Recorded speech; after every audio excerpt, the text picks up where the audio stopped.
Veronica deserves everything. You're worthless and always have been. My mother, Frances, declared, her voice cutting through the law office like a blade. I sat in the leather chair, my hands folded in my lap, watching her pace behind my sister with the confidence of someone who believed she held all the cards. The mahogany-paneled conference room felt smaller with each passing second, the weight of her words pressing down on my chest like stones. My name is Judith, and at 29 years old, I had spent most of my life being reminded that I was the disappointment, the burden, the daughter who never quite measured up. Veronica, 3 years younger and perpetually golden in our mother's eyes, sat primly beside Frances, her perfectly manicured fingers drumming against the table in anticipation. The lawyers were running 10 minutes late, but Frances couldn't contain her excitement any longer. Rose always knew Veronica was special, Frances continued, her eyes gleaming with vindictive satisfaction. Beautiful, charming, everything a grandmother could want in a granddaughter. You were just there, an obligation. I felt the familiar sting of her words, but something deeper. A quiet strength I had cultivated over years of managing Grandma Rose's affairs kept me steady. The ornate grandfather clock in the corner ticked steadily, marking time until the moment that would change everything. Frances had no idea what was coming, and I found myself almost grateful for her cruelty. It would make what happened next feel like justice rather than revenge. I can't wait to redecorate Grandma's house, Veronica said dreamily, already planning her inheritance. Those antiques are so outdated. I'm thinking modern minimalist. Maybe some of those expensive Italian fixtures I saw in the magazine. Frances beamed with pride. Whatever you want, darling.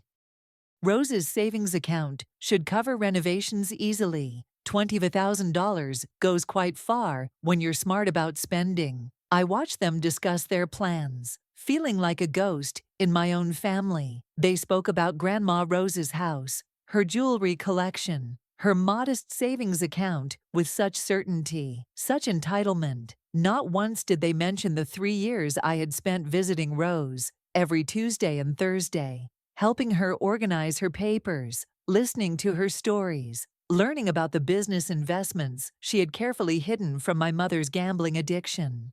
The door handle turned, and I straightened in my chair. The lawyers had arrived, carrying briefcases and wearing expressions that suggested this reading would be anything but routine. Frances smoothed her hair and adjusted her jacket, preparing to collect what she believed was rightfully Veronica's.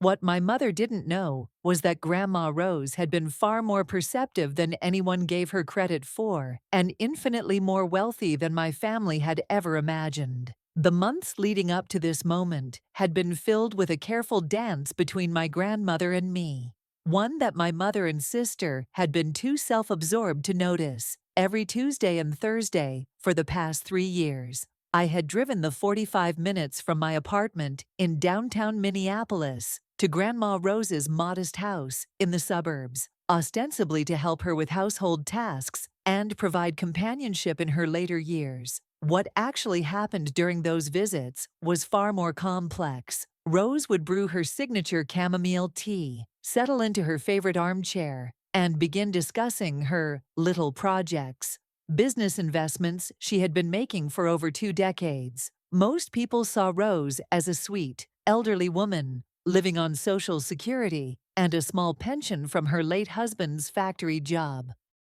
The reality was that she owned controlling interests in 5 different companies, ranging from a successful catering business to a small but profitable real estate development firm. Frances has a problem, Judith. Rose had confided in me during one of our early conversations. I've watched her gamble away 3 different windfall payments over the years, her father's life insurance, the settlement from her car accident, even the money I gave her for Veronica's college fund. All of it disappeared into those casino machines. I had suspected as much. Frances's frequent business trips to nearby casinos, her mood swings that coincided with mysterious financial stress, and her constant requests for loans from Rose had painted a clear picture. What I hadn't realized was how methodically Rose had been protecting her assets from my mother's addiction. "I need someone I can trust to help me manage these investments," Rose had said, sliding a folder across her kitchen table.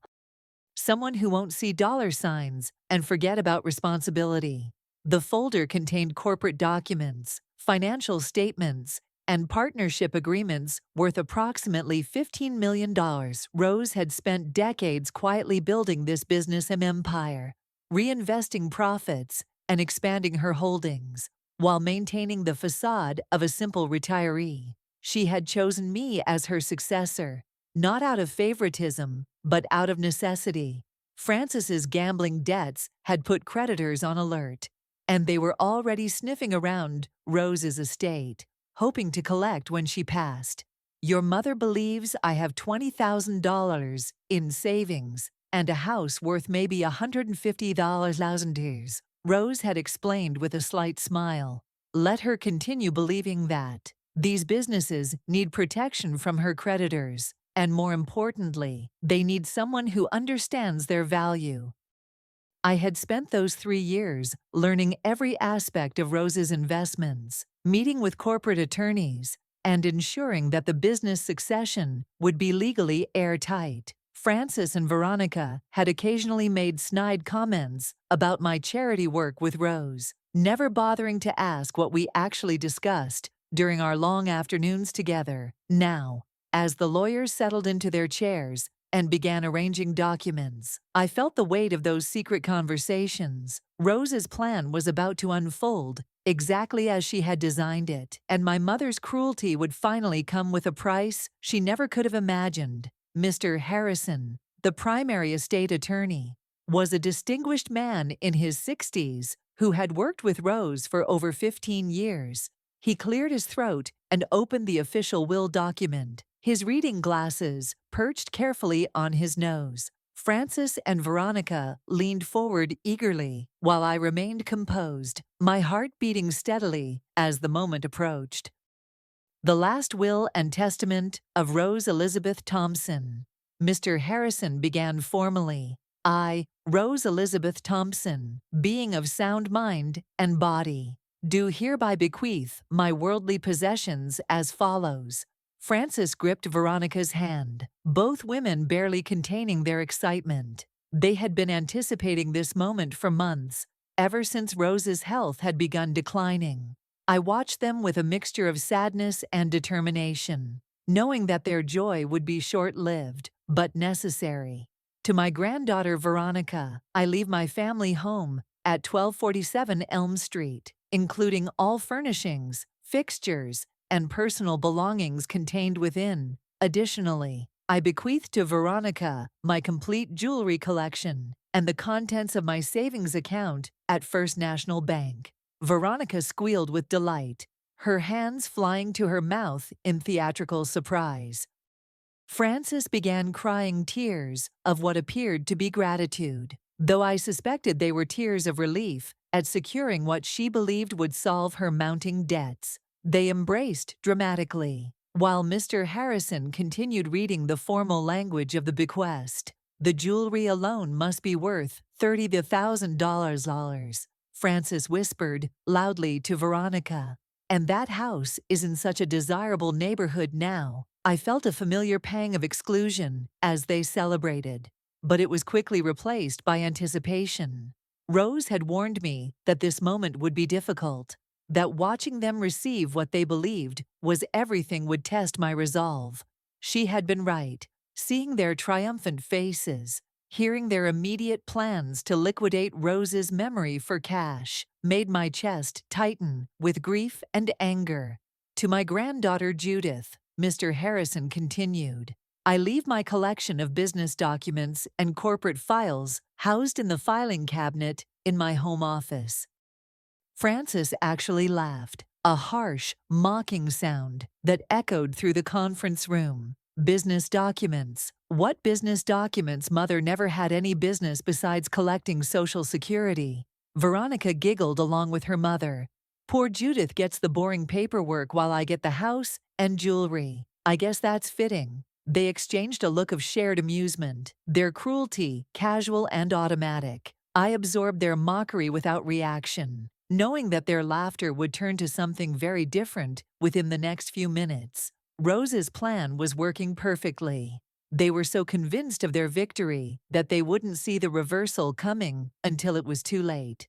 Mr. Harrison closed the will and set it aside, but he made no move to conclude the meeting. Instead, he looked directly at me with an expression that suggested the real business was just beginning.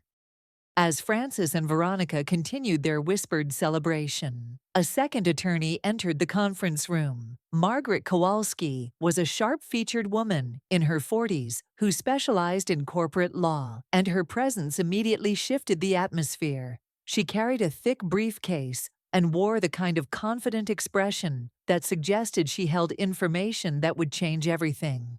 "Ladies," Mr. Harrison said, "I'd like you to meet Margaret Kowalski from Silver Pine Holdings. She has some additional documents that pertain to Rose's estate." Frances barely looked up from her conversation with Veronica about redecorating plans. Additional documents. What kind of additional documents? The will was very clear. Margaret settled into her chair and opened her briefcase with deliberate precision. "Mr. Harrison is correct that the will addresses Rose's personal property, her home, jewelry, and savings account. However, those items represent only a small fraction of Rose's total assets." Veronica's head snapped up from her phone, where she had been texting friends about her inheritance. "What do you mean, small fraction? Grandma wasn't wealthy. She lived in that tiny house and drove that old car." "Rose Thompson was indeed very wealthy," Margaret replied calmly. "She simply chose to live modestly while building a substantial business empire. For the past 22 years, she owned controlling interests in 5 different companies, managed through a complex but legal corporate structure designed to protect her assets." The color began draining from Frances's face. "Business empire, that's impossible. My mother worked at the post office for 30 years and then retired. She never mentioned any businesses." I watched my mother's confidence start to crumble as Margaret spread corporate documents across the conference table. The papers bore Rose's signature, notarized dates going back decades, and financial statements that showed profits in the millions. Frances picked up one document with trembling fingers, scanning the numbers with growing horror. "These companies," Margaret continued, "include North Peak Engineering, a civil engineering firm that has contracted with the State Highway Department for 15 years, Rayner Publishing, which owns the rights to several successful regional magazines, Jasper Hollow Foods, a catering company that services major corporate events throughout the Twin Cities, Oxbend Technologies, a small but profitable software development firm, and Larks and Finch, a real estate development partnership that has built 3 successful residential communities." Veronica's face had gone pale. How much are these companies worth?"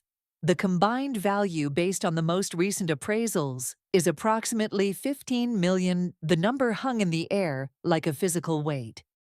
Frances made a small choking sound while Veronica gripped the edge of the table so tightly her knuckles turned white.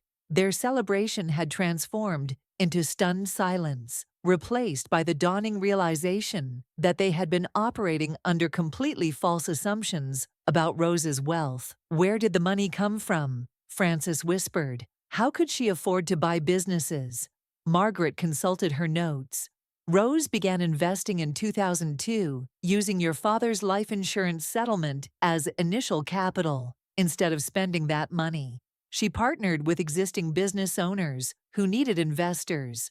Over time, she acquired controlling interest through careful reinvestment of profits. She was, by all accounts, an extremely shrewd businesswoman." I watched my mother's face cycle through disbelief, confusion, and growing dread. Frances had always dismissed Rose as a simple woman who needed taking care of, never recognizing the sharp intelligence that had built an empire right under everyone's noses. The condescension Frances had shown toward Rose's little hobbies was now revealed as willful blindness to her mother's remarkable success. But why didn't she tell us? Veronica demanded. Why keep it secret? Margaret's expression grew serious.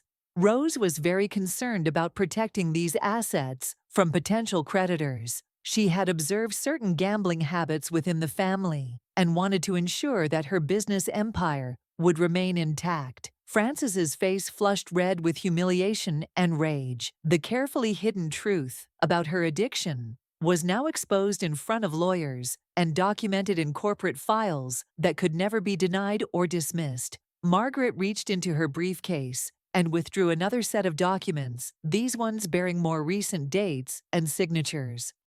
Rose updated her corporate succession plan 18 months ago after careful consideration of who should inherit control of these businesses. Frances lunged forward in her chair. Veronica is her primary heir, the will clearly states. The will addresses Rose's personal property. Margaret interrupted firmly. Corporate ownership operates under different legal structures. These businesses were never part of her personal estate. They were held in trust with designated successors, chosen based on Rose's assessment of their business acumen and financial responsibility. I felt my heart rate increase as the moment approached. For 3 years, I had known this day would come, but experiencing it felt surreal. Frances and Veronica were about to learn that their assumptions about family hierarchy meant nothing in the face of Rose's careful planning. Who inherits the businesses? Veronica asked, her voice strained with anxiety. Margaret turned to face me directly. Judith Thompson has been designated as the primary successor for all 5 companies. She has been working closely with Rose for the past 3 years, learning the operations and meeting with management teams. The transition is designed to be seamless. The silence that followed was deafening. Frances stared at me as if seeing a stranger, her mouth opening and closing without sound. Veronica's perfect composure shattered completely, her face contorting with disbelief and fury. That's impossible, Frances finally managed to say. Judith doesn't know anything about business. She's never shown any interest in. Actually, I said quietly, speaking for the first time since the lawyers had arrived. I've been learning about these companies for 3 years. Every Tuesday and Thursday, when I visited Grandma Rose, we went over financial reports, met with managers, and discussed long-term strategy. She was an incredible teacher. Veronica's eyes filled with tears of rage. You knew about the money this whole time and said nothing. Rose asked me to keep the businesses confidential until after her death. I replied calmly. She was concerned about protecting them from outside interference. Frances's face twisted with understanding. Outside interference? You mean my debts? Margaret nodded. Rose was very explicit about her concerns. She had observed multiple instances where family resources were lost to gambling debts, and she wanted to ensure that her business empire remained stable and productive. The weight of the revelation settled over the room like a heavy blanket. Frances realized that not only had she underestimated her own mother's wealth and intelligence, but that her gambling addiction had cost her family access to millions of dollars. Her years of condescension toward Rose, her dismissal of Rose's boring conversations about investments, had blinded her to the empire that was being built right in front of her. 15 million, Veronica whispered, as if saying the number might make it less real. 15 million, Veronica whispered, as if saying the number might make it less real. 15 million, and you get all of it. I inherited the responsibility of managing these companies. I corrected. Rose built something remarkable, and she trusted me to continue her work. Frances stood up abruptly, her chair scraping against the floor. This isn't fair. Veronica is the primary heir. There has to be some way to contest this. Margaret's expression remained professional, but firm. The corporate succession has been legally established for years. Every document has been properly notarized, witnessed, and filed with appropriate authorities. Rose worked with multiple attorneys to ensure there would be no grounds for contest. The trap Rose had laid was perfect in its simplicity. She had given Francis and Veronica exactly what they expected, while protecting what truly mattered from their potential interference.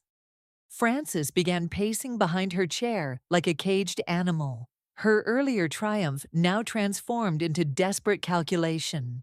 There has to be something we can do, some legal challenge, some way to prove that Mother wasn't in her right mind when she made these arrangements. Margaret opened another folder with practiced efficiency. Rose anticipated such concerns. She underwent comprehensive psychological evaluation 6 months ago, specifically to demonstrate her mental competency. The results show her cognitive function was well above average for her age group. I watched my mother's face as each avenue of denial was systematically closed off. Rose had thought of everything, spending years building legal barriers that would protect her businesses from the very scenario that was unfolding now. Frances's gambling addiction, her pattern of viewing family resources as her own personal bank account, had finally met an obstacle she couldn't manipulate or overcome. But the house, Veronica said desperately. At least I still have the house and jewelry. That's something. Margaret consulted her notes with an expression that suggested more bad news. Unfortunately, there are some complications regarding those assets as well. Rose's creditors have been monitoring the estate, and there are significant liens against both the property and the jewelry collection. Frances's face went white. Liens?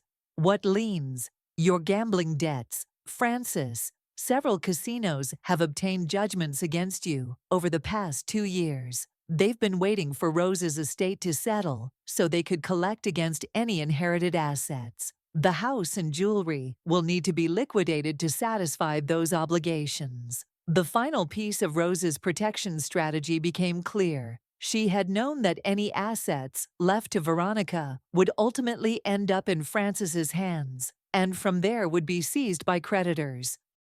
By giving Veronica the house and jewelry, Rose had effectively given her nothing, worse than nothing, since Veronica would now be responsible for the legal proceedings required to transfer the assets to the casinos. Veronica collapsed back into her chair, tears streaming down her face. So, I get nothing, nothing at all. You'll receive whatever remains after the creditors are satisfied, Mr. Harrison said gently. Unfortunately, given the value of the liens versus the appraised value of the property and jewelry, there's unlikely to be any significant remainder. Frances turned to face me with an expression of pure hatred. You planned this. You manipulated her into cutting us out. I helped Grandma Rose manage her businesses, I replied steadily. Everything else was her decision based on her observations of this family over many years. This isn't over, Frances snarled. I'll find a way to fight this. I'll prove that you influenced her, that you took advantage of an elderly woman. Margaret's voice cut through Frances's threats with professional authority. I should mention that Rose documented her reasoning extensively. She kept detailed records of family interactions, including recordings of conversations where gambling debts were discussed. She also documented instances where family members made disparaging comments about her intelligence or business acumen. The recordings. I remembered Rose's small digital recorder, which she had started using after Frances made particularly cruel comments about Rose's supposed senility. My grandmother had been building a legal defense against exactly the kind of challenge Frances was threatening to mount. Frances sank into her chair, the fight draining out of her as she realized the scope of Rose's preparation. Every contingency had been considered, every possible objection anticipated and countered. Rose had spent 3 years not just teaching me about her businesses, but building an unassailable legal fortress around the succession plan. The woman my family had dismissed as a simple retiree had outmaneuvered them completely, ensuring that her life's work would be protected from the very people who had taken her generosity for granted. I reached into my purse and withdrew a sealed envelope that Rose had given me 6 months before her death. Grandma Rose asked me to give this to both of you. After the legal proceedings were complete, Francis and Veronica stared at the envelope as if it might explode. Their faces bore the hollow expressions of people who had just watched their entire worldview collapse. With trembling fingers, Francis opened the envelope and unfolded the handwritten letter inside. "My dear Francis and Veronica," Francis read aloud, her voice breaking. "If you are reading this, then my business empire has been revealed, and you understand the true scope of what you have lost. I want you to know that this was not a decision I made lightly." Veronica leaned over to read along, fresh tears spilling down her cheeks. Frances continued reading, her voice growing smaller with each word. "Frances, your gambling addiction has cost this family more than you realize. The money you asked me for over the years, the loans you never repaid, came from profits these businesses generated. I calculated that your debts have cost the family over $200,000 in the past 5 years alone." Frances's hand shook as she held the letter. She kept track. "Veronica," Frances read on, "you have never shown interest in anything beyond spending money and acquiring material possessions. When I tried to discuss my investments with you, you dismissed them as boring old lady hobbies. You made it clear that you saw me as nothing more than a source of inheritance." Veronica sobbed openly now, the weight of her grandmother's disappointment finally reaching her. Judith, on the other hand, spent 3 years learning about these businesses, not because she wanted to inherit them, but because she genuinely cared about my well-being and respected my intelligence. She never asked me for money, never dismissed my accomplishments, and never treated me like a burden. Frances finished reading the letter, her voice barely a whisper. "I leave these businesses to Judith because she has earned them through dedication, respect, and genuine love. What you inherit or failed to inherit is the result of choices you made over many years. I hope you learn from this experience, though I fear you may not. Love, Mother." The conference room fell silent, except for Veronica's quiet crying. Frances stared at the letter for a long moment before carefully folding it and placing it back in the envelope. When she looked up at me, her expression had changed from anger to something closer to defeat. "She really planned all of this," Frances said quietly. "Every detail?" "Yes," I replied. "She spent 3 years making sure everything would be legally protected and properly documented." Margaret began packing her documents. "Judith, you'll need to meet with the management teams of each company within the next 2 weeks. The transition plans are already in place, but there are some signatures required to finalize the transfers." I nodded, feeling the weight of responsibility settling on my shoulders. Rose had prepared me well for this moment, but actually becoming the owner of 5 successful companies felt surreal. "I'll make time in my schedule." Frances stood up slowly, moving like someone much older than her 54 years. "I suppose congratulations are in order. You played this very well." "I didn't play anything," I said firmly. "I loved Grandma Rose, and she recognized that love. Everything else followed from there." Veronica finally looked up from her hands. "What happens now? What are we supposed to do?" "You'll need to work with your mother's creditors to liquidate the inherited assets," Mr. Harrison explained. "The process will take several months, but it should satisfy the outstanding debts." "And after that?" Veronica asked. "After that, you'll need to build your own lives," I said, not unkindly. "Grandma Rose gave you the same gift she gave me, the opportunity to learn from your mistakes. What you do with that opportunity is up to you." Frances gathered her purse and stood to leave. "I suppose we won't be seeing much of each other anymore." "That depends," I replied. "The door's always open if you're ready to build a different kind of relationship. But the days of taking family for granted are over." Frances and Veronica discovered that the gambling debts had grown far beyond what they initially realized, with compound interest and legal fees bringing the total owed to nearly $400,000. The house and jewelry, after appraisals, and legal costs barely covered 2/3 of the debt, leaving Frances personally liable for the remainder and forcing her into bankruptcy. Veronica, now responsible for her mother's financial choices, lost her credit rating and social standing when the bankruptcy became public record, while their extended family and social circle learned the full scope of the gambling addiction that had cost them millions. Both women were forced to find employment for the first time in years, working entry-level positions while I managed a business empire worth $15 million, a daily reminder of how their cruelty and entitlement had cost them everything. Looking back on that day in the conference room, I realized that Grandma Rose had given me more than just financial security. She had taught me that true power comes from earning respect rather than demanding it, and that the most satisfying revenge is simply allowing people to face the natural consequences of their own choices.